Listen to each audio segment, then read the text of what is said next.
अभिषेक और आज हम बात करेंगे एक ऐसे टॉपिक के बारे में जिसके बारे में काफी सारे लोग कंफ्यूज्ड हैं और इस टॉपिक का नाम है केवाईसी।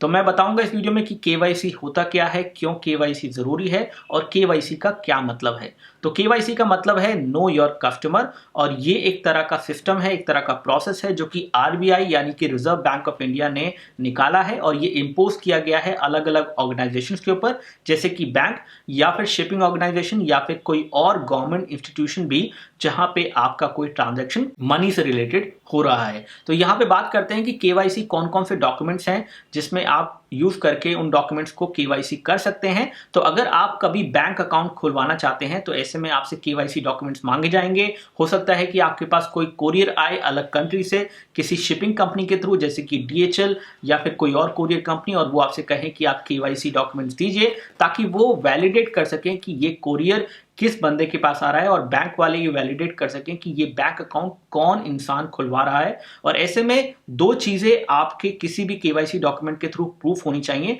पहला है प्रूफ ऑफ एड्रेस, दूसरा है प्रूफ ऑफ आइडेंटिटी। तो प्रूफ ऑफ आइडेंटिटी के लिए आपकी फोटो उस डॉक्यूमेंट पे होनी चाहिए और प्रूफ ऑफ एड्रेस के लिए आपका एड्रेस उस डॉक्यूमेंट पे होना चाहिए। यहाँ पे 6 डॉक्यूमेंट्स हैं गवर्नमेंट ऑफ इंडिया की तरफ से जो कि वैलिडेटेड डॉक्यूमेंट्स हैं जिनको आप केवाईसी के लिए यूज कर सकते हैं। और केवाईसी एक वन टाइम प्रोसेस है, चाहे आप बैंक के साथ करें या फिर किसी कुरियर कंपनी के साथ करें, तो वो आप एक बार कर लेंगे तो वो चीज आपके लिए हो जाएगी। पहला डॉक्यूमेंट जो यहाँ पे आप केवाईसी के लिए यूज कर सकते हैं वो है आधार कार्ड। तो आधार कार्ड के ऊपर आपका फोटो रहता है तो वो प्रूफ ऑफ आइडेंटिटी हो जाता है और साथ ही साथ उस पर आपका एड्रेस भी रहता है तो वो प्रूफ ऑफ एड्रेस भी है। तो यहाँ पे आधार कार्ड आप केवाईसी डॉक्यूमेंट की तरह यूज कर सकते हैं। इसके बाद अगला डॉक्यूमेंट है यहाँ पे ड्राइविंग लाइसेंस, जो कि गवर्नमेंट ऑफ इंडिया इशू करती है। उस पर आपका फोटो होता है, एड्रेस होता है, तो वो भी आप केवाईसी डॉक्यूमेंट की तरह यूज कर सकते हैं। यानी कि अगर आप बैंक अकाउंट खुलवाने जाएं तो आप आधार कार्ड या फिर ड्राइविंग लाइसेंस कोई एक डॉक्यूमेंट जो है आप दे सकते हैं। और हो सकता है कि कुछ बैंक आपसे एक से ज्यादा डॉक्यूमेंट यानी कि 2 डॉक्यूमेंट आपसे वो मांगे। इसके अलावा एक और डॉक्यूमेंट यहाँ पे केवाईसी के लिए यूज हो सकता है, वो है वोटर आईडी कार्ड, जिसमें आपका फोटो रहता है और एड्रेस रहता है, तो वो भी आप केवाईसी डॉक्यूमेंट की तरह यूज कर सकते हैं। अगला डॉक्यूमेंट है पासपोर्ट, यानी कि पासपोर्ट जो है आपका गवर्नमेंट ऑफ इंडिया का, वो भी केवाईसी डॉक्यूमेंट की तरह आप यूज कर सकते हैं क्योंकि उसमें भी आपका फोटो और एड्रेस दोनों रहता है। इसके बाद जो लास्ट डॉक्यूमेंट है जो गवर्नमेंट ऑफ इंडिया की तरफ से आप यूज कर सकते हैं केवाईसी डॉक्यूमेंट की तरह, वो है आपका पैन कार्ड। पैन कार्ड में भी आपका फोटो रहता है, एड्रेस रहता है, तो वो भी आप केवाईसी डॉक्यूमेंट की तरह यूज कर सकते हैं। तो ये सारे डॉक्यूमेंट जो मैंने आपको बताए हैं, सिर्फ इन्हीं डॉक्यूमेंट्स को आप केवाईसी डॉक्यूमेंट की तरह यूज कर सकते हैं और केवाईसी कर सकते हैं। अब केवाईसी हो सकता है कि आपको पेटीएम वॉलेट में भी करना पड़े और ऐसा तब करना पड़ेगा जब आप 10,000 से ज्यादा की ट्रांजेक्शन पर मंथ में करते हैं, तो उस केस में भी आपको इसी में से कोई एक डॉक्यूमेंट जो है जो मैंने आपको बताए हैं देने पड़ेंगे। ऐसे ही अगर आप बैंक अकाउंट खुलवाते हैं तो ऐसे में वो आपसे केवाईसी डॉक्यूमेंट मांगेंगे और इन सभी डॉक्यूमेंट में से कोई भी एक डॉक्यूमेंट जो है आप दे सकते हैं। उसका फोटोस्टेट आपको देना है सेल्फ अटेस्ट करके, यानी कि खुद साइन करके। इसके बाद एक और चीज जो है यहाँ पे कि केवाईसी करना क्यों जरूरी है।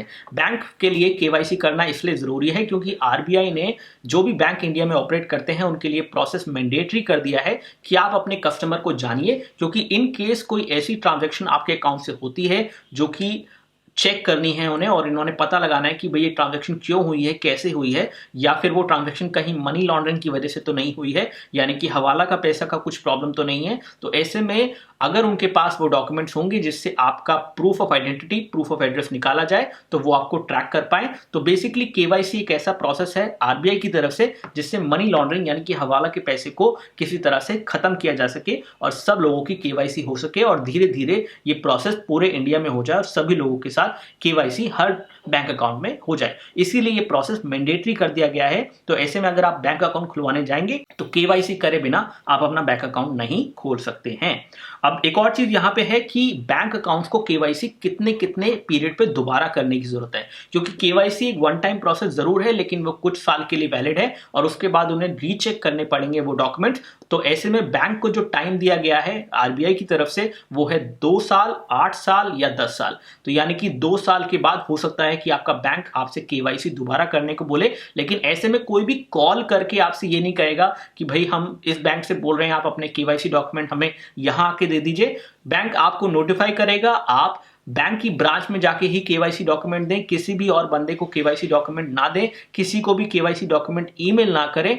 हो सकता है कि बैंक की वेबसाइट पे आप वो अपलोड कर सकते हैं जो कि केवाईसी डॉक्यूमेंट होते हैं, और ऐसे में केवाईसी करने के लिए जरूरी नहीं है कि आपको फिजिकल कॉपी दिखानी ही है। आप फिजिकल कॉपी तब दिखाइए जब आप अपना बैंक अकाउंट खोल रहे हैं, लेकिन अगर आपको रीचेक करना है केवाईसी, यानी कि दोबारा से केवाईसी अपने अकाउंट में करना है, तो आप स्कैन कॉपी जो है अपने डॉक्यूमेंट का अपलोड कर सकते हैं उन वेबसाइट्स के पर जो कि बैंक की वेबसाइट आपको दी जाती हैं। तो वो भी ऑप्शन यहाँ पे पॉसिबल है, लेकिन ऐसा आप तभी कर पाएंगे जब अपने अकाउंट में आप लॉग इन हो जाएंगे।